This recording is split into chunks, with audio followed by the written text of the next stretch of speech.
जैसा कि वर्तमान मुख्यमंत्री चंपई सोरेन जी कह रहे थे हेमंत सोरेन पार्ट 2 की ही सरकार है। वह जो कह रहे थे शायद वह आज साबित होता हुआ और वह सत्य साबित होता हुआ दिख रहा है। क्योंकि जिस तरह से जेपीएससी 11th का जो पेपर लीक के मामले आ रहे हैं और जामताड़ा, चतरा और धनबाद के जो बच्चे अभ्यर्थी हैं, जो जिस तरीके से ना जो वीडियो वायरल हो रहा है, वीडियो निकल करके आ रहे हैं एग्जाम के बाहर और एक परीक्षा केंद्र के बाहर जिस तरीके से नए वीडियो जो बाहर निकल के आ रहे हैं, इस तरीके से तो यही लग रहा है कि एक तो कि आप समय पर जेपीएससी 11th है वह नहीं करवाते हैं, जब करवाते हैं तो कभी लीक करवा देते हैं तो कभी कुछ होता है। मतलब आपकी जो मंशा है, जिस तरीके से ना पहले से मंशा थी कि जो भी जेपीएससी अभी तक हुआ है या होता हुआ आया है वह सब के सब बिना हाई कोर्ट गए हुए, बिना कोर्ट गए हुए एक भी जेपीएससी आज तक झारखंड में नहीं हो पाया है। झारखंड में जेपीएससी जो भी अभी तक हुए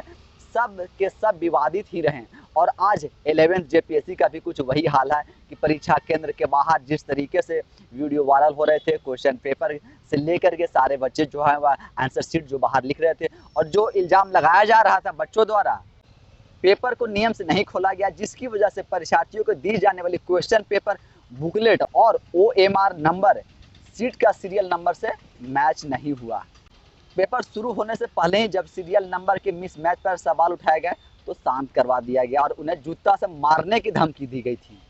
कुछ अभ्यर्थी तो यह भी कह रहे हैं कि एक डेस्क पर किसी एक को बैठाया गया है और एक ही डेस्क पर 3-3 लोगों को भी बैठाया गया है। तो एक तो कि आप सही से एग्जाम नहीं करवाते हैं, इससे पहले जो की खबर आ रही थी और जो बताया जा रहा था कि जो एडमिट कार्ड थे वह डाउनलोड नहीं हो रहे थे और जब फाइनल में जिस तरीके से जेपीएससी 11th का जो एग्जाम लिया गया है, चूँकि एग्जाम लेने से पहले ही अभ्यर्थी थे वह समय की लेकर के ना उन्हें की पहले ही विरोध हो रही थी कि आप इतने कम समय में आप नोटिफिकेशन निकाल दिए, नोटिफाइड कर दिए, जारी कर दिए हैं और एग्जाम जो आप ले रहे हैं तो इतने कम समय में हम तैयारी कैसे करेंगे और एग्जाम कैसे देंगे। आनंद फानंद में ली गई एग्जाम का जो आज हश्र जो है वह कुछ इस तरीके से है कि जामताड़ा, धनबाद और चतरा में क्वेश्चन पेपर, क्वेश्चन बुकलेट और इस तरीके के ना मिस मैच हो रहे हैं, ओएमआर जो नंबर है वह मिस मैच हो रहा है और आज भी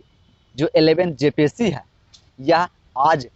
पूरी तरीके से देखें तो पेपर लीक जो कहते हैं वह पेपर लीक का मामला आज भी झारखंड में, यानी जब पूर्व मुख्यमंत्री हेमंत सोरेन जी थे तब उनके समय में ना जेसीसीएल सीजीएल थर्ड पेपर लीक हुआ था और आज वर्तमान में चंपई सोरेन जी मुख्यमंत्री है तब जाकर के आज जेपीएससी 11th का जो पेपर लीक का मामला हुआ सामने निकल करके आ रहा है। तो जिस तरह से न चंपई सोरेन जी कह रहे थे यह सरकार जो है वह हेमंत सोरेन की पार्ट 2 है, तो आज वह पार्ट 2 वाली कथनी जो है वह साबित होती हुई दिख रही है। तो अगर मुख्यमंत्री जी आप लोगों को इस तरीके से ही अगर एग्जाम लेना रहता है, करवाना रहता है तो आप लोग एग्जाम करवाते क्यों हैं, कंडक्ट क्यों करवाते हैं? एक तो आप लोग कम समय में एग्जाम कंडक्ट करवाते हैं, ऊपर से इस तरीके का पेपर लीक और पेपर जो है वह पहले से ही सील बंद नहीं रहता है, पेपर के जो सील है वह पहले ही खोल दिया जाता है कि अभ्यर्थी के सामने सामने नहीं खोला जाता है, कार्यालय में ही यह सब पेपर जो है वह खोल दी जाती है। तो आखिर इस तरीके से बार बार पेपर लीक का मामला झारखंड में क्यों हो रहा है और पेपर लीक पे इतनी जब पहले से ही पेपर लीक हो चुकी थी उसके बाद भी आज इतनी सावधानी क्यों नहीं बरती गई? बार बार युवाओं का जिंदगी और कैरियर क्यों खराब किया जा रहा? आखिर ऐसे कब तक चलता रहेगा झारखंड में? और झारखंड की यह स्थिति बनाने के लिए राज्य सरकार कहें तो पूरी तरीके से राज्य सरकार जो है वह अपनी जिम्मेदारी से भाग रही है और अपनी जिम्मेदारी का वह वहन जो है वह सही से नहीं कर रही है। इस तरीके से जब भी एग्जाम होता है तो झारखंड में या